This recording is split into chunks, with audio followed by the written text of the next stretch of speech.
Okay, so today I'll be changing out my EGR Solenoid.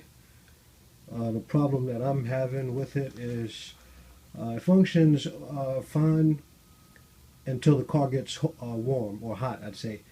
And then that's when it starts surging and stumbling, randomly. So I'm going to show you guys how to change it out. I looked around YouTube. I see a lot of videos on how to test it, but not so much on changing it on this particular car.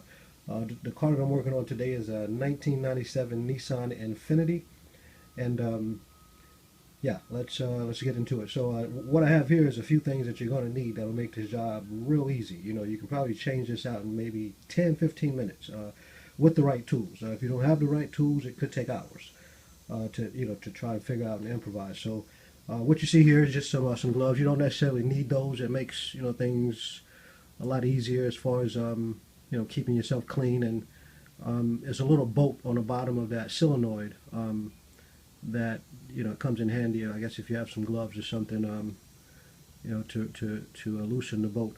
The main thing that I want to say is make sure that you have this little guy here.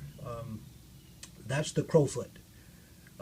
And I believe on this car it's a 10 millimeter. That'll make your job a lot easier. And as you can see over here, I've already taken off the EGR solenoid, and I've ordered a new one as well. So I'm going to show you a few things to do before you replace that. I know that this is the problem with my car. I'm getting the P1400. If you're getting that as well, then you're probably going to have to change it, or at least check the power in the harness. Okay.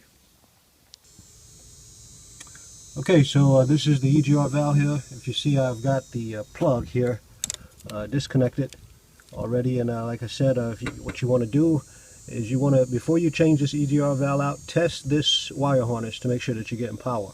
And to do that, you just turn the key forward and use your multimeter to test to make sure that you have at least 12 volts or close to 12 volts coming through this harness. That will confirm you have power and it's not the harness, and you can move on to the next step. I would also check the fuse as well too. Make sure your fuse is not blown, and before you go pulling this thing off. It's not cheap. It's pretty not expensive, but you don't want to order one of these things if you don't need it. So that's the EGR solenoid there. And what you see here is a crowfoot. There is a bolt on the bottom of this here.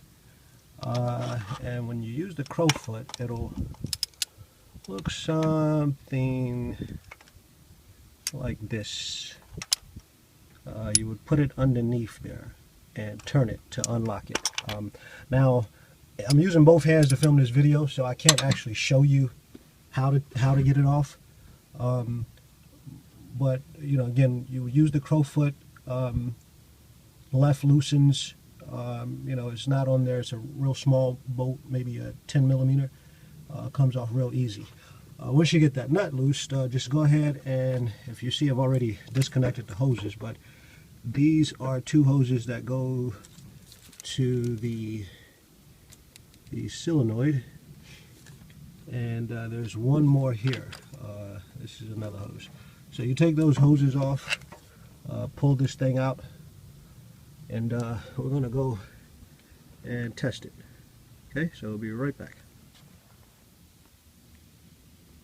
Okay, so as I mentioned before, you're going to want to test this thing before you actually go to replacing it. So what I do is, it's normally on the car and in this position. Oops, sorry, there guys. So it's normally on the car in this position, and you're going to want to look in here and you'll see two leads, or two pins. The first pin, which is the one that's closer to the driver's side, would take the positive, other side would take the negative. So let's go ahead and get it hooked up, and we're going to test it. You're going to want to hear a clicking sound once you run power to this. And if you don't hear the clicking sound, it's a 99% chance this thing here is shot. Well, I say it is shot. If you don't hear the clicking, that means the plunger is not moving inside. Okay,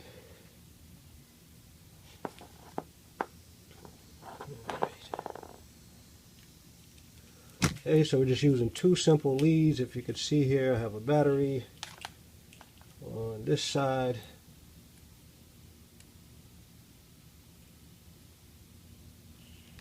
And I'll put the other lead here. And sorry about my video, guys. I'm not a professional YouTuber or anything. I actually wasn't going to make this video, but I see so many people making the video on the EGR Solenoid, but they don't show you how to actually get it off, or actually tell you the best method to get it off.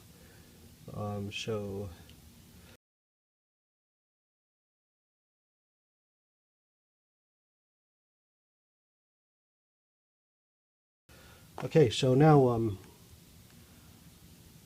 you can test this, guys, on the car. I would recommend putting a fusible link in between your test wires, just so you don't blow a fuse or short anything out. So I'm testing this outside of the car with a battery that I had laying around that's charged up, has 12 volts on it. So as I stated, the first connector goes to the pin here. Now when I connected that, you should have heard a click. There was no click. Actually, you don't even have to connect it, you can just touch it. So there's no click here. No click. Now I'll show you what one that's working actually sounds like. And this probably has been on the car since it's been manufactured.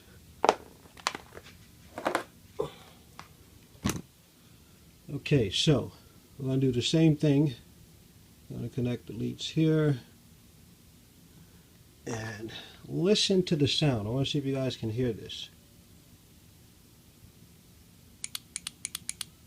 You hear that?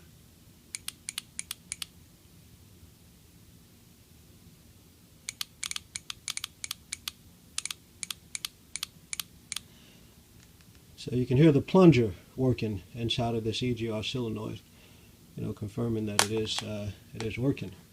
So that's how you test the solenoid, to make sure that you don't just go out and buy one of these things and you don't actually need it. So now to put this thing on your car, it's just the reverse of getting it off. You would just reverse the steps.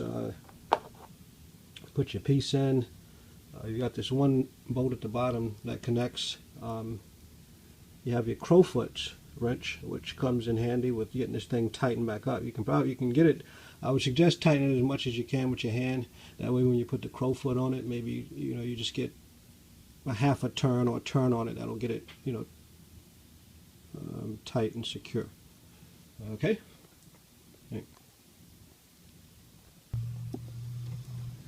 Okay, guys, so if you could see, I've got the new EGR solenoid on the car. And again, I just put it on there, screwed a little nut on the bottom. Now, it is a tight fit. I guess trying to get your hand in there to screw the nut, on the bottom of it. But just, just take your time. I used two hands and just screwed the nut on the bottom. I hand tighten it, that way when I put the crowfoot on there, it makes it a lot easier if you just go ahead and hand tighten it and give it maybe one turn with the crowfoot, and you should have that secured. So it's on the car, and here's the crowfoot here that I'm using, and it's not very hard. I can't hold this crowfoot and the camera at the same time. But you get the idea of what you do. You go to the bottom here, and you catch your bolt, and you just tighten it. You tighten it right, and right tightens, left loosens, and you should be okay. Don't forget to hook your harness back up. Once you have got it tightened up, and everything should be okay. Now, what you may have to do. I would, if you don't have a code reader, I'd probably just disconnect your negative terminal, hook it back up, and you're probably going to have to drive the car drive it a little bit to get that code to clear and go away. Now, In my particular situation, the knock sensor, I was getting a knock sensor code as well, but I think that was kind of triggered by the P1400 code that I was getting in relation to the EGR solenoid. So there you have it. That's how you test and change it out. I would have liked to provide a more camera, there more camera footage, but that's the best I can do. I'm not a professional YouTuber or anything. I just was looking for a how-to on this on YouTube and couldn't find a how-to video on this. So so there it is.